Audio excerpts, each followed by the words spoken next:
चलो देखो अगला क्वेश्चन क्या बता रहा था। इंक्रीजिंग डिक्रीजिंग फंक्शन पर क्वेश्चन बता रहा था ना। देखो एक क्वेश्चन बहुत इंपॉर्टेंट, कल 8 से 10 टेस्ट है, बहुत अच्छे अच्छे क्वेश्चन सब आएंगे। अभी से जाकर तैयारी करना। सर बीओ टेस्ट में क्या यही के सारा आएगा जो अभी खत्म कराए हैं कि पहले वाला भी? तो सब कुछ आएगा पर अधिक क्वेश्चन इधर के रहेंगे। Prove that y is equal to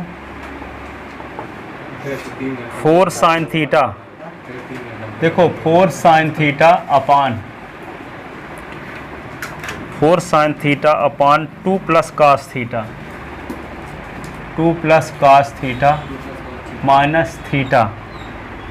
ठीक है, ये एनसीईआरटी क्वेश्चन है। इज एन इंक्रीजिंग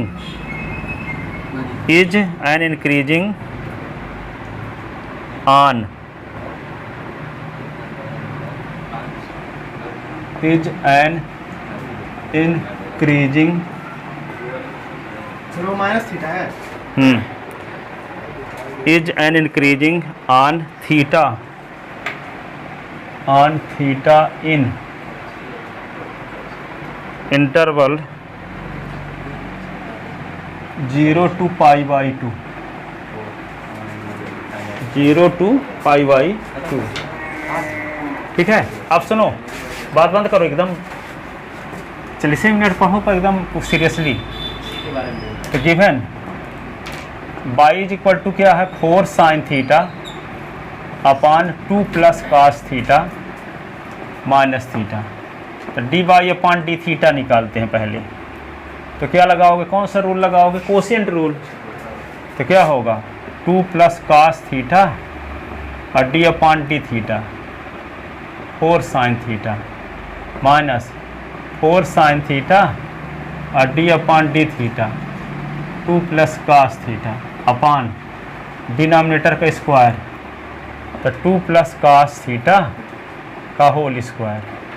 अब थीटा का थीटा के रिस्पेक्ट क्या होगा, डी अपान डी थीटा और ये थीटा, तो D Y upon D theta ये क्या आएगा 2 प्लस कास थीटा, अरे 4 कास थीटा, 4 लिख लो और साइन थीटा का डिफरेंशियल कास थीटा होता है कि नहीं। और ये क्या होगा 4 साइन थीटा और 2 का डिफरेंशियल 0, कास थीटा का डिफरेंशियल माइनस साइन थीटा। ऐसे अपान क्या लिख दोगे 2 plus cos theta, 2 plus cos theta का होल स्क्वायर और थीटा का थीटा के रिस्पेक्ट डिफरेंशियल 1, यही ना। और D Y upon D theta तो लिखोगे क्या 4 और 2 प्लस कास थीटा और ये होगा कास थीटा। अब क्या लिख दोगे, ये माइनस और ये माइनस, तो प्लस 4 और sine theta sine square theta upon 2 plus cos theta का होल स्क्वायर और ये माइनस 1। अब D Y upon D theta is equal to 4 और 1 प्लस कास थीटा, तो ये 4 का अंदर मल्टीप्लाई कर दो, तो 4 2 जा 8 अब 4 कास स्क्वायर 4, अब 4 और कास थीटा का भी, तब 4 2 जा 8 कास थीटा, अब 4 कास स्क्वायर थीटा और ये 4 साइन स्क्वायर थीटा है ही अपान ये क्या होगा 2 प्लस कास थीटा का होल स्क्वायर और ये क्या होगा माइनस 1। तो क्या होगा D Y upon D theta, इसको क्या कर सकते 4 कॉमन ले लोगे तो cos square theta sine square theta 1 बन जाएगा, तो 8 और कास थीटा और plus 4 common cos square theta plus sine square theta upon 2 plus cos theta का होल स्क्वायर और माइनस 1, ये आ गया। अब इसको क्या लिख सकते हो आप, D Y upon D theta, तो ये क्या लिखोगे 8 कास थीटा, 8 कास थीटा और ये 4 cos square theta sine square theta 1 ना, तो +4 upon 2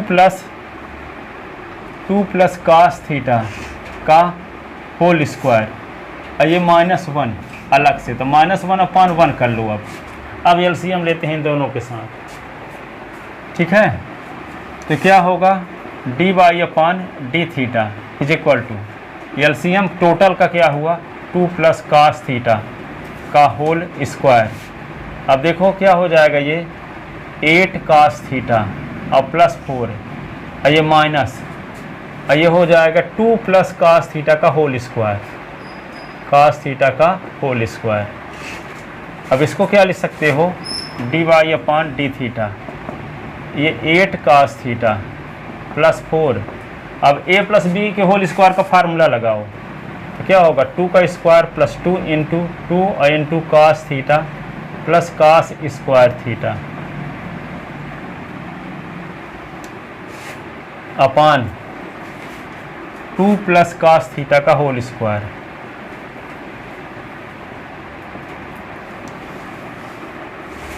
dy/d theta 8 cos theta +4 minus 4 और +4 कास थीटा, और ये कास स्क्वायर थीटा, ऐसे अपान क्या होगा, 2 प्लस कास थीटा का होल स्क्वायर, ठीक है। अब क्या लिखेंगे, dy/d थीटा, ये 8 cos theta +4 -4 cos theta minus cos square theta, ठीक है। अब ये क्या हो जाएगा, इससे ये कट गया, upon 2 cos theta 2 plus cos theta का होल स्क्वायर, ठीक है। तो dy/d थीटा, अब क्या हुआ, 8 कास थीटा से 4 कास थीटा निकल गया, बोलो 8 कास थीटा से 4 कास थीटा निकल गया, अच्छा 4 कास थीटा बचा minus cos square theta upon क्या हुआ, 2 प्लस कास थीटा का होल स्क्वायर, ठीक है। अब क्या करेंगे, dy/d थीटा, तो कास थीटा कॉमन लेंगे, क्या आएगा, 4 माइनस कास थीटा, तो 2 प्लस ये कास थीटा का होल स्क्वायर। अब ये आप जानते हो, कास थीटा की सबसे बड़ी वैल्यू 1 होती है और सबसे छोटी वैल्यू -1। तो कास थीटा की सबसे बड़ी वैल्यू भी रख दोगे यहाँ, तो 1 होगी, तो 4 से तो पॉजिटिव वैल्यू रहेगी। लेकिन 0 से इंटरवल दिया है 0 से π/2, तो 0 से π/2 की वैल्यू यानी फर्स्ट क्वाड्रेंट है, तो 0 रखोगे तो कास से थीटा के साथ 0, तो कास 0 = 1 आ गया कि नहीं, और π/2 रखोगे तो 0 आ जाएगा। इसका मतलब क्या हुआ, कास थीटा की वैल्यू क्या होगा, cos theta is greater than or equal 0 for all theta belonging open interval close interval 0 से π/2। ये कन्फर्म पता है कि नहीं, और ये पता है कि 4 minus cos theta is greater than, यहाँ इक्वल का साइन नहीं लगेगा, 0 for all theta belonging close interval 0 से π/2। और ये जानते हैं कि होल स्क्वायर लगा होने की वजह से ये पॉजिटिव नंबर है कि नहीं है, होल स्क्वायर लगा तो पॉजिटिव नंबर होगा, ठीक है। तो इन दोनों को कंबाइन कर देंगे तो क्या होगा, कास थीटा और फिर क्या लिखोगे, 4 minus cos theta is less than or equal, दोनों को कंबाइन लिखेंगे 0 for all theta belonging close interval 0 से π/2। अब इस नंबर में किसी नंबर को पॉजिटिव नंबर से डिवाइड करने से निगेटिव नहीं हो जाएगा, पॉजिटिव ही बना रहेगा कि नहीं, और 2 प्लस कास थीटा का होल स्क्वायर है, ये पॉजिटिव नंबर है, ठीक है। तो इसमें हम क्या करेंगे, 2 प्लस कास थीटा का होल स्क्वायर से डिवाइड करेंगे तब भी ये साइन बरकरार रहेगा। और जब 2 प्लस कास थीटा का होल स्क्वायर को से डिवाइड कर देंगे तो ये आएगा dy/d थीटा की वैल्यू, यानी फर्स्ट डेरिवेटिव की वैल्यू या तो 0 से बड़ी है या कि 0 के बराबर भी है। तो जब इक्वल साइन भी लगा रहता था स्ट्रिक्टली इंक्रीजिंग नहीं होता, क्या रहता है, इंक्रीजिंग। तो प्रूफ क्या करना था, इंक्रीजिंग, समझ में, हाँ तो लिखना पड़ेगा, यही तो मेन है रीढ़ की हड्डी। तो एम्प्लाइज जो implies से लिख रहा है वो लिखे कि ये लिखे? ये यहाँ से लिखना शुरू करो, फिर ये imply लिखो, वाला फिर बाद में। इम्प्लाइज लगाते हुए, ये लगाते हुए, फिर आगे इम्प्लाई लगाते हुए 4 माइनस कास थीटा। सर ये जो इंटरवल आप लिखे उसको ऊपर पहले लिखे ये 0 से यहाँ इंटरवल तो हाँ यहाँ से लिख सकते हो। Cos theta minus 4, cos theta 4 minus cos theta upon 2 plus cos theta. Sir ये जो साइन है वो फॉर ईच का है ना? हाँ, for each greater than or equal 0 for all theta belong in close interval 0 से π/2। ठीक है, और यही क्या है? dy अपॉन डी थीटा है। तो dy upon d theta is greater than or equal 0 for all theta belong in close interval 0 से π/2। It means given function is increasing on, it means given function is increasing on close interval 0 से π/2। Strictly नहीं लिखेंगे क्योंकि equal भी आने का chance है।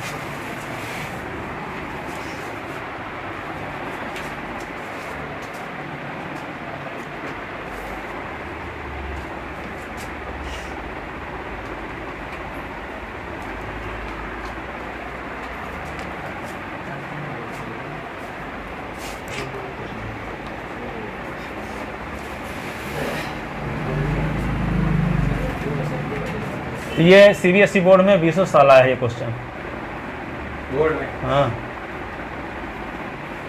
और NCERT का 6वां नंबर क्वेश्चन भी है NCERT बुक का। सर वैसे ही जो एप्लीकेशन वाला है इससे से मतलब NCERT के ही क्वेश्चन आते होंगे ना? हाँ, NCERT पापा याद क्वेश्चन सर अब कहाँ से बना है? सर बोले थे बोर्ड में जो है ज़्यादा एप्लीकेशन पूछता है, चाहे फिजिक्स से चाहे हाँ, एप्लीकेशन होता है। तो एप्लीकेशन सोचा नहीं। ये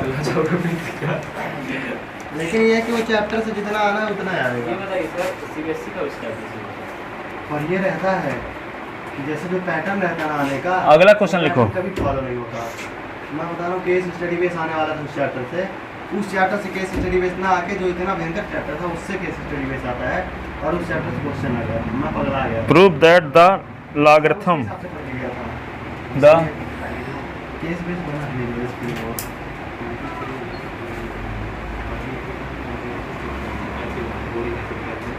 logarithm function logarithm function is strictly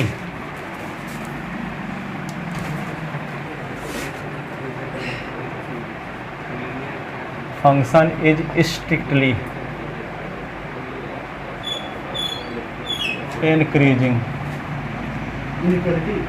on 0 से इन्फिनिटी। देखो, prove that logarithm function is strictly increasing on 0 से infinity. Logarithm function log x, ठीक है। तो लेट लिखो given f(x) is equal to क्या है? log s। f(x) is equal to क्या दिया है? log s। Then we have to prove that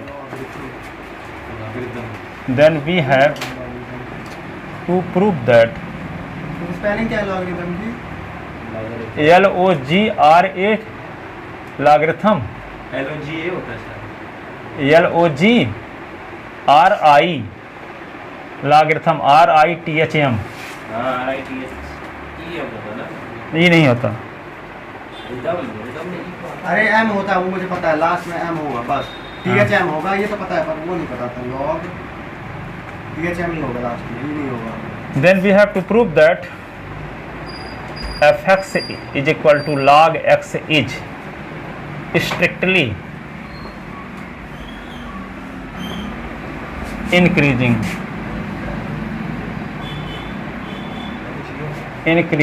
on 0 से infinity interval। LOGRI होगा। LOGARI है ना? हाँ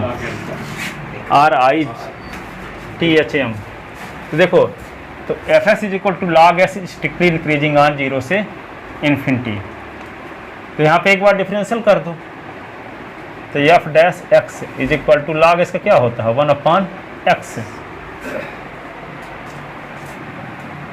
ठीक है, तो क्लियरली गिवन से सॉल्यूशन लिख रहे हैं। हाँ, clearly 1/x is greater than 0 for all x belong in 0 से इन्फिनिटी इंटरवल। देखो 0 से इन्फिनिटी इंटरवल ओपन इंटरवल है, तो इसमें 0 तो इंक्लूड नहीं है, तो यहाँ तो 0 आने के चांस ही नहीं है। 0 कब आता? जब इन्फिनिटी होता, 1 इन्फिनिटी 0 होता है, पर इन्फिनिटी इंक्लूड है नहीं, ओपन इंटरवल की बात हो रही है। तो 0 इन्फिनिटी छोड़ के तो 1/इन्फिनिटी, तो इन्फिनिटी आएगा नहीं। इन्फिनिटी जब आता तो 0 भी आने का चांस रहता, पर इन्फिनिटी तो है, शामिल ही नहीं है उसमें इंटरवल में। तो 0 इन्फिनिटी के बीच कोई भी वैल्यू रखेंगे तो इसका मान पॉजिटिव ही रहेगा, निगेटिव किसी हालत में रहेगा ही नहीं। तो जिस इंटरवल में एफ डैश एक्स हमेशा पॉजिटिव रहता है, 0 के इक्वल होने का चांस नहीं रहता, तो वहाँ स्ट्रिक्टली इंक्रीजिंग होता। तो 1/s एफ डैश एक्स का मान है, तो यहाँ इसके स्थान पे एफ डैश एक्स लिख सकते हैं। तो implies F dash x is greater than 0 for all x belong in 0 से infinity interval. It means fx is strictly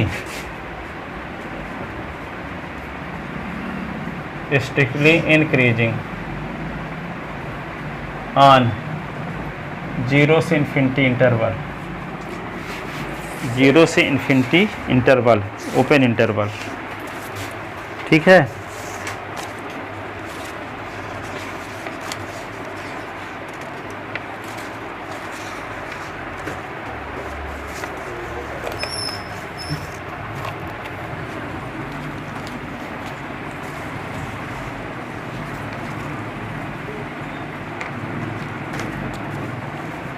लिख लिए ना।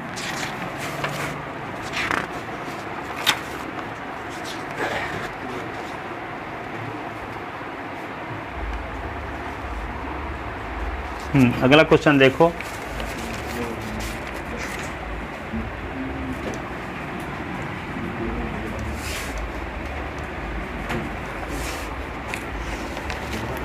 so that लिखो, so that the function given by fx is equal to sin x, fx is equal to sin x is number first strictly increasing on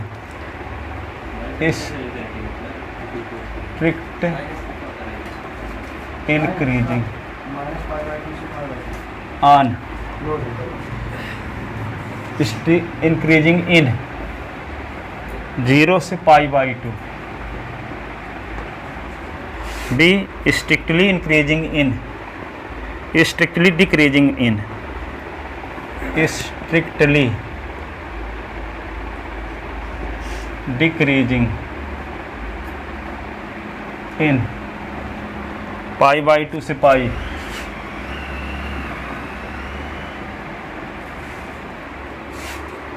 neither increasing nor decreasing in, neither increasing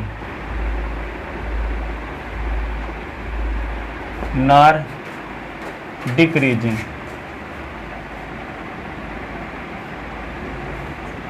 in 0 से पाई। तो इसका मतलब यही होगा ना, वो 0 हो जाएगा ना, तो इंक्रीज होगा ना डिक्रीज होगा, तो 0 हो जाएगा। 50-50 रहेगा, 0 से π/2 में पॉजिटिव रहेगा, π/2 से पाई में निगेटिव रहेगा। और 0 से पाई की बात कर रहा है, तो 0 से पाई में एक साइन नहीं रहेगा, आधे में पॉजिटिव रहेगा, आधे में निगेटिव रहेगा। तो हम कह सकेंगे ना इंक्रीजिंग है ना तो डिक्रीजिंग। वैसे भी जानते हो कि साइन एक्स का डिफरेंशियल करो तो क्या आएगा कास, और कास फर्स्ट क्वाड्रेंट में पॉजिटिव होता ही है। इसका मतलब क्या हुआ, फर्स्ट क्वाड्रेंट में इंक्रीजिंग हो गया और सेकंड में कास क्या होता है निगेटिव, तो डिक्रीजिंग हो गया। अब यहाँ 0 से पाई का मतलब फर्स्ट सेकंड दोनों की बात हो रही है। तो आधे में क्या पॉजिटिव आधे में निगेटिव, इसलिए क्या है ना तो इंक्रीजिंग है ना तो डिक्रीजिंग, न घर का न घाट का। धोबी का कुत्ता न घर का न घाट का। समझ गया? अंग्रेजी जानते हैं? बहुत सुना अंग्रेजी में क्या बोलेंगे? A washerman's dog, not from home, not from home, not from beach of sea. चलो देखो, गिवन मतलब वैल्यू देखा, given f x is equal to, सुनो, sine x f dash x, तो साइन एक्स का डिफरेंशियल क्या होता बोलो, cos x। तो देखो, since cos x is greater than 0 for all x belong in open interval 0 से π/2। सर मेरे से पूछते हैं पहले किस बारे बताओ। मैं पहले तो गलत बताया। तो सुनो, अब यदि हम मान लो यहाँ पे π/2 शामिल होता तो इसका 0 भी आने का चांस रहता है, इक्वल।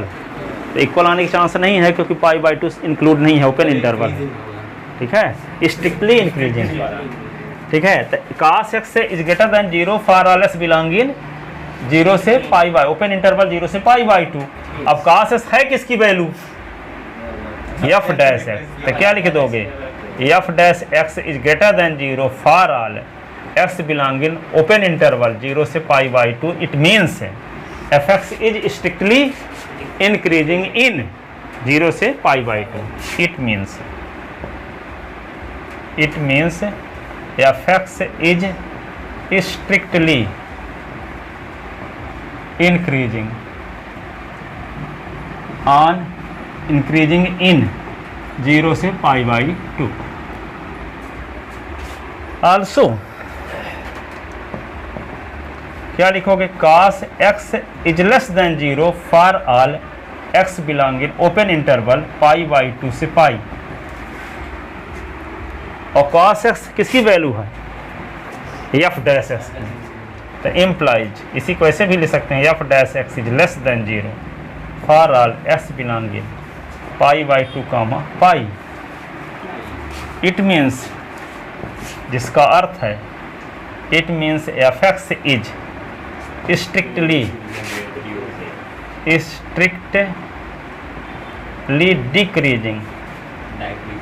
डिक्रीजिंग इन π/2 से π इंटर।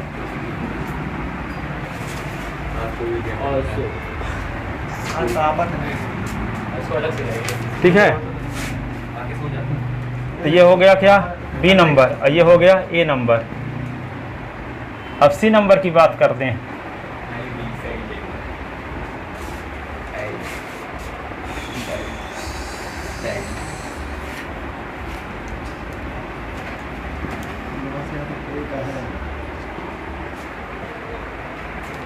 अब स्टेट देखो, ए और बी से अब हम इस निष्कर्ष पर पहुंचते हैं, क्या पहुंचते हैं कि 0 से π/2 में क्या है, पॉजिटिव, और π/2 से π में डिक्रीजिंग। तो 0 से π की बात जब करेंगे तो ना तो इंक्रीजिंग ना डिक्रीजिंग, यूनियन लेंगे ना हम लोग। यूनियन काहे लोगे, दोनों की बात हुई तो अब क्या हुआ, इंटरसेक्शन तो 0 आ जाएगा फिर। नहीं, इंटरसेक्शन में तो क्या आएगा, कोई एलिमेंट है ही नहीं, डिसजॉइंट इंटरवल है ना। अगर ऐसे लेंगे तो सी नंबर लिखो, लेकिन अभी नहीं लेंगे, फिलहाल बता रहा हूँ। सिंस अगर दोनों को मिला के लेना होता तो यूनियन लेते। cos x is greater than 0 for all x belong in 0 से π/2 and cos x is less than 0 for all x belong in open interval π/2 π।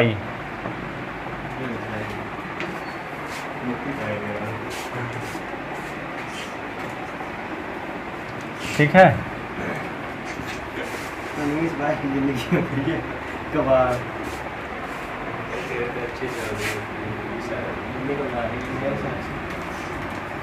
अभी तो नहीं चल जब तक अकेले रहते तो नहीं होती, पता नहीं मम्मी लोग आने वाली इसलिए हो जाता है। हाँ दिखा देना मम्मी को ऐसा हूँ मैं, रुकिए आप। नहीं, इसीलिए आए।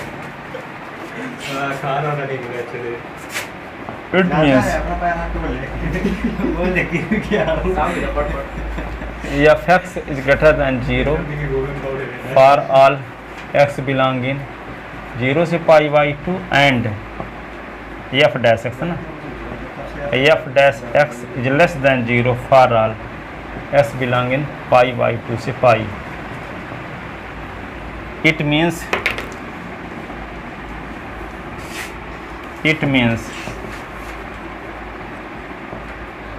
fx neither increasing nor decreasing in 0 से पाई. स्थिर साइन ही नहीं है 0 से पाई में कि प्लस है प्लस रहे कि माइनस है माइनस रहे. आधे में पॉजिटिव है आधे में निगेटिव है. वही वाला केस हो गया जो डबल डिफरेंशिएशन करके निकाले थे।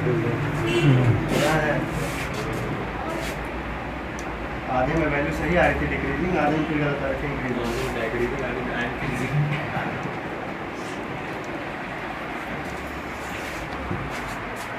अगला क्वेश्चन लिखो.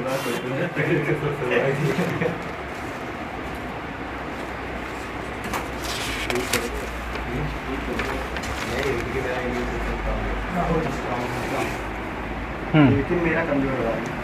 तो देखो सो दैट अगला क्वेश्चन देखो बात ना करोगे. So that the function given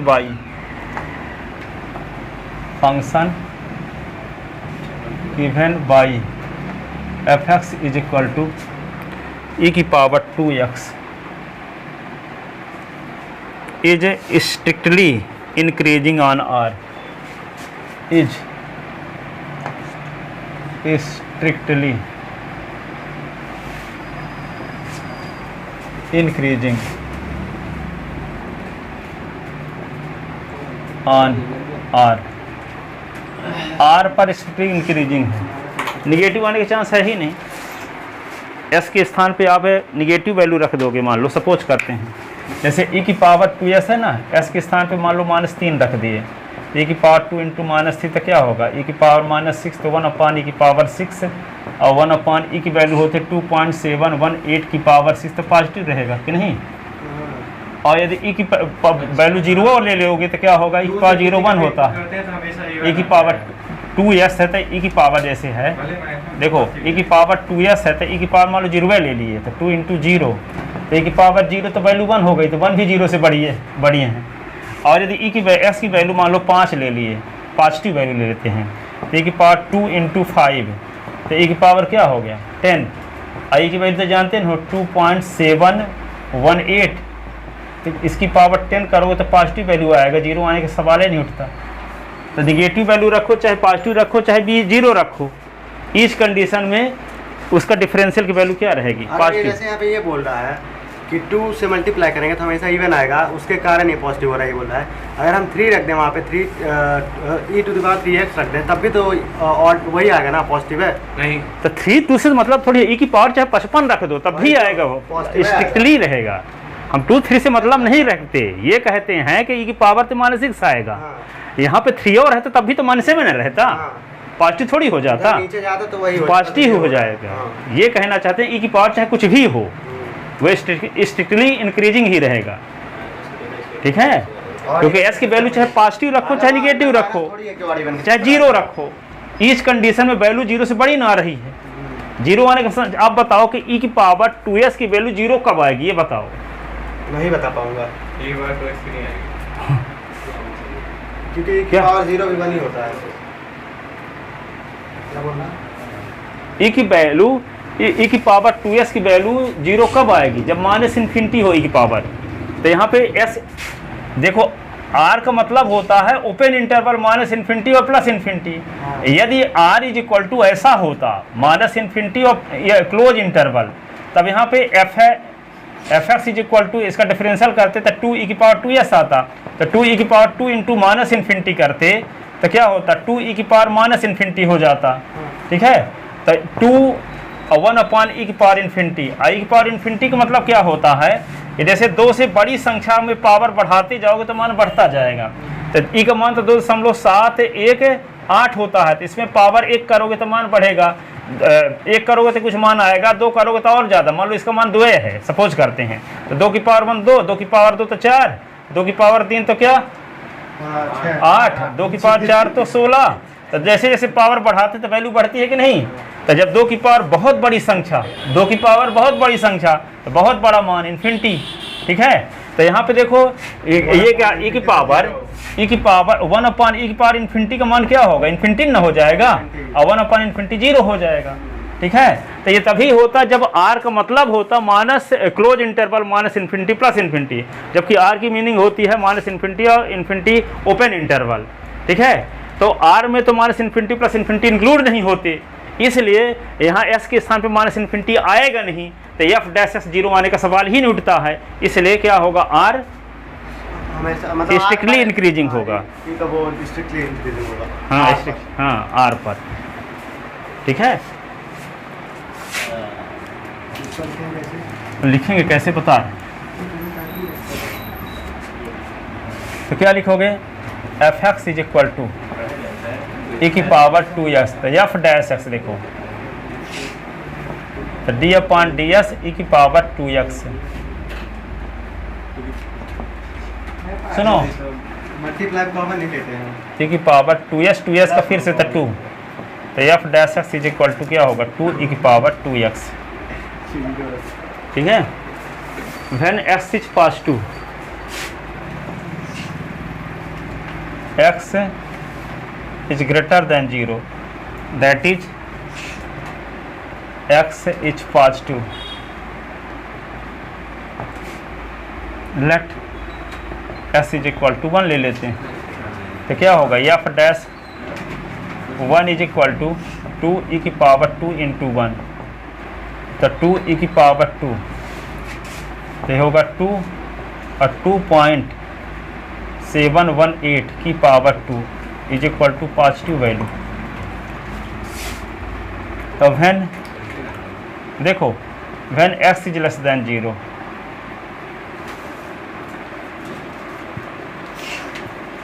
that is लिख लो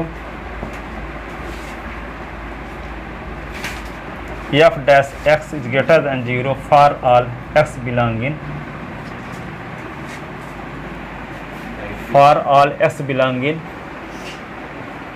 0 से इन्फिनिटी इंटरवल, 0 से इन्फिनिटी, पॉजिटिव का मतलब 0 से इन्फिनिटी ना। अब क्या लिखेंगे, when x is less than 0, that is X is negative, so let S is equal to -1, तो F dash x is equal to आपको पता है 2 ई की पावर 2s, तो एफ डैश -1 रखते हैं, तो 2 ई की पावर 2 -1, तो 2 ई की पावर -2, तो 2 1 अपॉन ई की पावर 2, तो 2 अपॉन ई की वैल्यू क्या होगी, 2.718 की पावर 2 इज इक्वल टू क्या हुई, पॉजिटिव वैल्यू, पॉजिटिव वैल्यू आ रही है ना, that is f dash x is greater than 0 for all x belonging minus infinity से 0 इंटरवल। साथ हो जाएगा, 0 से अधिक की वैल्यू, 0 से बड़ी होने पर, 0 से छोटी होने पर उसकी व्याख्या तो हो गई, पर r में 0 भी न शामिल है, तो 0 रख के देखते हैं। यस तब भी पॉजिटिव 1 आएगा, व्हेन लिखो x is equal to 0, when x is equal to 0, तो क्या होगा, F dash x is equal to क्या है, 2 ई की पावर 2x, तो 2 ई की पावर 2 इंटू 0, तो 2 ई की पावर 0, तो 2 इंटू 1, तो 2 आएगा, तो is greater than 0, positive value है कि नहीं है, तो यहाँ भी देखो पॉजिटिव वैल्यू आ रही है, ठीक है। That is F dash x is greater than 0 for all x belong in singleton set 0।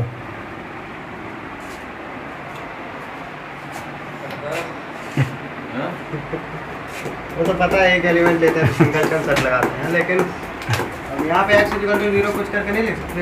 That is F dash x is greater than 0 at x equal to 0 for all x belonging, for all x belonging क्या 0 से infinity union singleton set 0 union क्या minus infinity से 0, it means are. Sir ये बताइए, अभी मैं ये नहीं पूछ रहा, अभी यहाँ पे जो आप लिखे हैं that is x belongs to singleton set 0, यहाँ पे हम ऐसा नहीं लिख सकते f dash x is greater than 0 for X is equal to 0। हाँ ऐसा लिख सकते हैं ना। हाँ। वही तो पर हम ये दिखाना चाह रहे हैं कि इन सब का क्या हो जाएगा, यूनियन। सभी स्टेट का यूनियन कर दो तो इंडिया आ जाएगा, हाँ हाँ ठीक है। तो मान लो इंडिया में 3 ठो राज्य हैं, एक ये है, एक ये है, एक ये, इंडिया। तो तीनों का यूनियन कर दिया तो इंडिया बन गया। इंडिया नहीं भारत, अखंड भारत। भारत भारत, लेकिन हो गया। ठीक है। अब इसको, इसका पर्यायवाची क्या हो गया, आर भी लिख सकते हो। तो यहाँ तो पे पहले माइनस इन्फिनिटी प्लस इन्फिनिटी लिख दीजिए, फिर r लिख दीजिए। 0 for all x belonging minus infinity से इन्फिनिटी, ठीक। स्टेप बाय स्टेप सोल्यूशन है ना। 0 for all x belonging R, it means F x is strictly, it means F x is strictly increasing